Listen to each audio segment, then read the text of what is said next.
अब प्रश्न यह है कि अप्रोक्ष अनुभव जो इंद्रियों के माध्यम से होता है वह ज्ञान का साधन कैसे हो सकता है? बिल्कुल हो सकता है, इनके अलावा कुछ और है नहीं। देखिए, जो तरह तरह की इंद्रियों के माध्यम से जो मिल रहा है उसके अलावा कुछ और है नहीं अस्तित्व में ज्ञान दिलाने के लिए। एक अनुभव है, एक अनुभव करता है, तीसरा क्या है जो ज्ञान दिलाएगा? अगर आप कहेंगे नहीं कल्पना से ज्ञान ले लूंगा, किताब पढ़ के ज्ञान ले लूंगा, इधर उधर सुन के ज्ञान ले लूंगा, तो वो तो अज्ञान के साधन हो गए, उसमें सबकी सहमति होगी। और क्या साधन है ज्ञान लेने का? अप्रोक्ष अनुभव ही साधन है, जो कि भौतिक, मानसिक, पराभौतिक, सूक्ष्म इंद्रियों के माध्यम से आ रहे हैं। और ज्ञान क्या होता है कि सभी अनुभव मिथ्या है, सभी चित्त निर्मित है, चित्त मिथ्या है, इंद्रिय मिथ्या है, यही ज्ञान होता है। अर्थात अप्रोक्ष अनुभव से जो ज्ञान होता है वो नकारात्मक होता है। ये बात बताएगी एक अध्याय में, वो अध्याय भूल गए क्या, जिसमें ये बताया गया है कि दो तरह के ज्ञान होते हैं, सकारात्मक और नकारात्मक।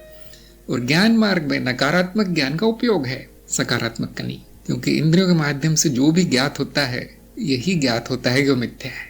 जिसको माया का अनुभव होता है, मायावी अनुभव, वो सत्य है, वो इंद्रियों के माध्यम से नहीं आता। तो ध्यान दीजिए, ज्ञान मार्ग में ज्ञान नहीं होता, अज्ञान का नाश होता है।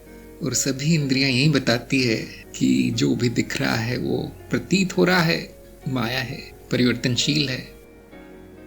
प्रश्न यह आ सकता है कि मिथ्या का माध्यम कैसे हो सकती है? तो यहाँ पर भी अप्रोक्ष अनुभव का ही उपयोग करना चाहिए कि यही हो रहा है, हमारे सामने यही हो रहा है। इंद्रियां केवल अनुभव को सीमित करने का कार्य करती है। जो भी हो चित्त है, इंद्रियां भी चित्त का ही भाग है, तो चित्त का एक भाग अनुभव को सीमित कर देता है। अब उसकी माया और बढ़ जाती है, ना केवल मिथ्या है, सीमित भी है, छोटा सा है।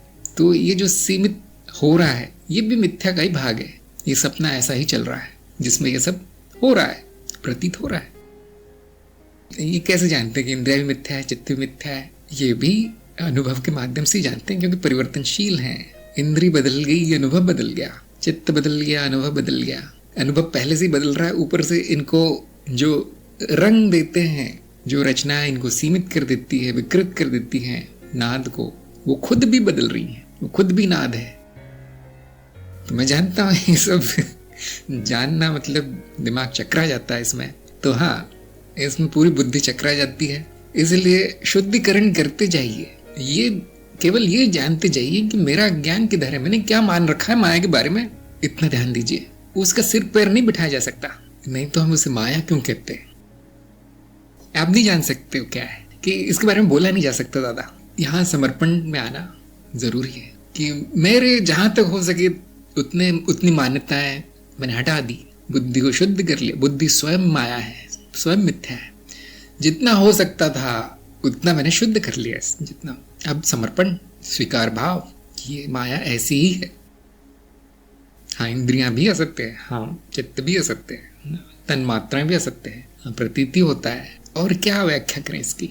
विज्ञान में पूरी तरह बता दिया गया है क्या है, कैसा है, क्यों है। यहाँ बुद्धि संतुष्ट होना चाहिए। अगर मन में ये भाव है कि नहीं, उसमें से एक चीज तो सत्य होनी चाहिए जो कि इस असत्य को प्रकट कर रही है, माध्यम बना रही है, ये वो। अब आप माया में फंस गए। कौन जानता है माया को? जो ये जान गया कि वो असत्य है, वो जानता है क्यों, कैसे, ऐसा ही क्यों, वैसा ही क्यों। ये देखिए बुद्धि का तामझाम है। बुद्धि की कहते हैं कि मनोरंजन के लिए, बौद्धिक मनोरंजन है ये बहुत सारे दार्शनिक करते रहते हैं। तो कोई बुराई नहीं है, बुराई क्या है, लेकिन ये समझना आवश्यक है कि उत्तर नहीं आएंगे, और जो भी आएगा वो नकारात्मक आएगा। देखिए, ऐसा भी नहीं है, वैसा भी नहीं है, और अज्ञेयवादी जीत जाता है। अंत में जीत होती है अज्ञेयवाद की, जो एक और अध्याय है कि अंत में सब कुछ अज्ञेय है। केवल हमारी मान्यताएं नष्ट की जा सकती है कि कुछ ज्ञात हो सकता है, कुछ जाना जा सकता है, और इस रूप में जाना जा सकता है या उस रूप में जाना जा सकता है। ये सारी मान्यताएं नष्ट होनी चाहिए। जो मैं हूं वो हो जाऊं, वो ज्ञान मार्ग सफल है। मैं ये जान जाऊं, मैं वो जान जाऊं, ये रहस्य पता चल जाए, वो रहस्य पता चल जाए, ये ज्ञान मार्ग नहीं है, कोई और ही मार्ग है।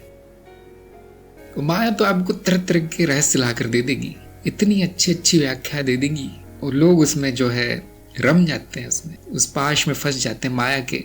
वो ज्ञान मार्ग आपको बचा लेता है, होने नहीं देता ऐसा। स्वयं के स्वभाव में स्थिर हो जाइए, स्वयं में स्थित हो जाइए। बाकी जो है बिल्कुल सही है, सत्य असत्य निर्वचनीय, बिल्कुल सही है जब तक आप माया का अध्ययन कर रहे हैं उसको असत्य मिथ्या मान के चलिए, आपको बहुत लाभ होगा। तो माया के बारे में इतने क्या कहा जा सकता है। देखिए कहते हैं हम नहीं कहेंगे लेकिन 1-2 घंटे ऐसे ही निकल जाते हैं उसमें।